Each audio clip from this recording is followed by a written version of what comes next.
Okay, Paul, let's first of all talk Tom Naylor. There's been a lot of conflicting rumours going around, so let's put the record straight. What is the current situation with Tom Naylor? Well, Tom Naylor's a match for town player till as I understand, till January the 2nd. I think everything's been agreed. I think contracts have been written up. I think we're just waiting for contracts to be signed now. But Tom's still a Mansfield Town player as I sit here today. But as we speak, a deal has been agreed in principle, has it, with Derby, concerning the money and the financial structure of how it will be paid, etc.? Yes, from what I'm aware, yes. I mean, I sort of, the initial negotiations was with me, but both chairmen have been sorting the deal out. And I think everything's been agreed, and I think all that needs to be done now is Tom just needs to agree his personal terms. In fact, that might have happened already. But as far as I was concerned, I was Tom's a Mansfield Town player till January the 2nd. Do you think there's been a case of Chinese whispers around? It does happen, doesn't it? This is football, so it's bound to happen. It wouldn't be the same business without Chinese whispers. But no, just to clarify everything, because I know some supporters, can get upset about certain whispers and stuff like that. But Tom's our player till January 2nd, unless something drastic happens in the meantime. What about this week then? It's an empty one, of course, for Saturday. How's this week panned out for you? What have you been up to? We've had a couple of today we've got another behind closed doors game. We had a behind closed doors game on Tuesday. The lads have been we've been doing a few probably different things in training, trying to sharpen the boys up. It's been like probably a little mini pre-season, if I'm honest.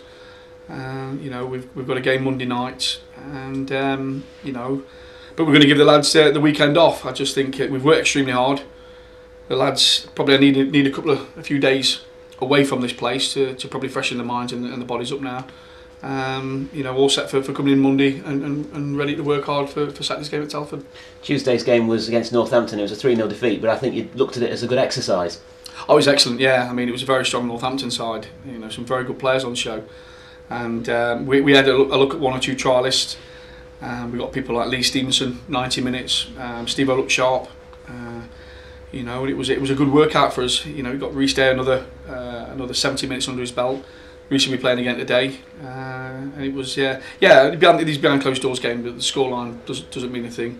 It's just about looking at one or two individuals to see if we can strengthen the squad, and just making sure that the lads are getting the game practice under the belts. Some of the faces that you're looking at the moment, I think for obvious reasons you can't say who you're looking at, but I think the signings that if they do come off will excite the fans a little. I'd like to think so. I've had a good chat with the chairman. I think we need strengthening, and I've had a few irons in the fires for a while now, but nothing's materialised. But hopefully in the next 24 hours, or hopefully definitely before the Telford game, that there might be one fresh face, maybe two, maybe even three, if we can do something. Because we've got to keep people on the toes. We've been going through a purple patch. That's not it's not rocket science to work out that. And I think things need freshening up, and we need a few new fresh faces in the dressing room. I think it's the case now. This is the time when you show just how serious you are about your promotion challenge. Well, we need to show our supporters that and as a football club that we are serious about being in that pack that's chasing promotion. And I think it's the one thing about this league is that even now, I mean, we've gone through a little mini blip. We're still, I think, 6 points off, 5 points off, 6 points off third place with a game in hand. Saying that, in 2 or 3 games' time, you could be mid-table and be cut away from the pack. So we want to, I'm not happy where we are. Want to show the supporters that we want to be in that pack. We can't promise winning the title. We can't promise being in the playoffs. But I think if all I called for when I first arrived here was in and around the Christmas period. If we're within touching distance of those top boys, anything can happen coming around the bend after Christmas. So like I say, it's sometimes it can look as though it's doom and gloom a bit, but we're tucked nicely in a pack that of clubs that are sort of chasing a playoffs, championship, and if we stay in that pack, then I'll be happy. Bit of a setback this week for John Thompson, I believe. Yeah, he took. No one was near him, to be honest, in training. He sort of big lump came out of his knee, and obviously we took him straight to the physio. It's nothing serious, but it's just kept him out of these 2 practice games, which aren't ideal because John was flying last week, and we really sort of had high expectations of him playing in the Telford game. Now we've got a behind closed doors game next week that we're hoping to get him involved in, and knowing John as I do, John will be chomping at the bit to try and play against Telford. So yeah, a minor sort of setback for John, but I don't think it's going to keep him out for too long.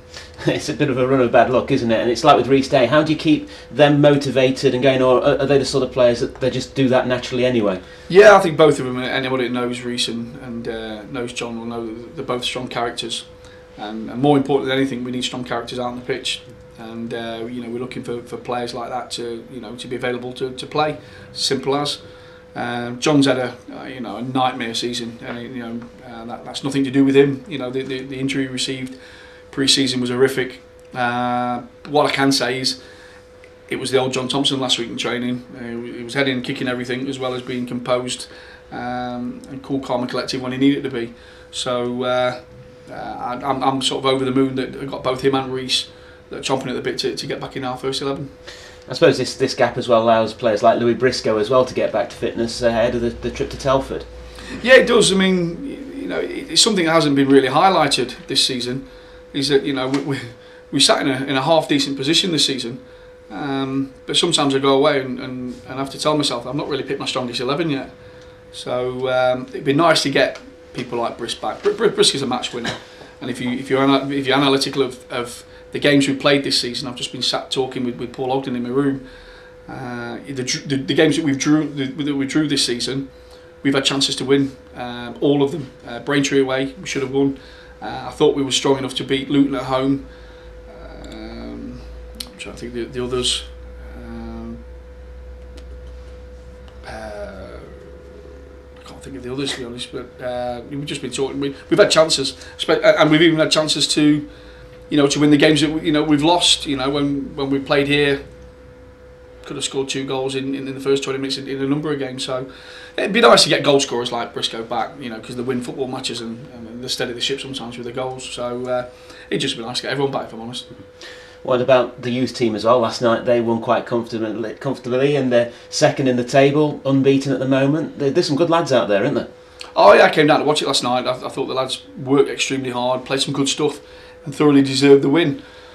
You know, and it'd be nice, you know, to have 1 or 2 of them knocking on the first team door in the not too distant future. So yeah, it's you know, it's there's football clubs, I think, it's got a hell of a lot to look forward to and to be proactive about. And you know, I think sometimes you know we've got to take a defeat, sort of brush ourselves down and push on, because you know it's I've always said that this, you know, success doesn't come imminent. You know, you have to work at it and you have to lay some foundations.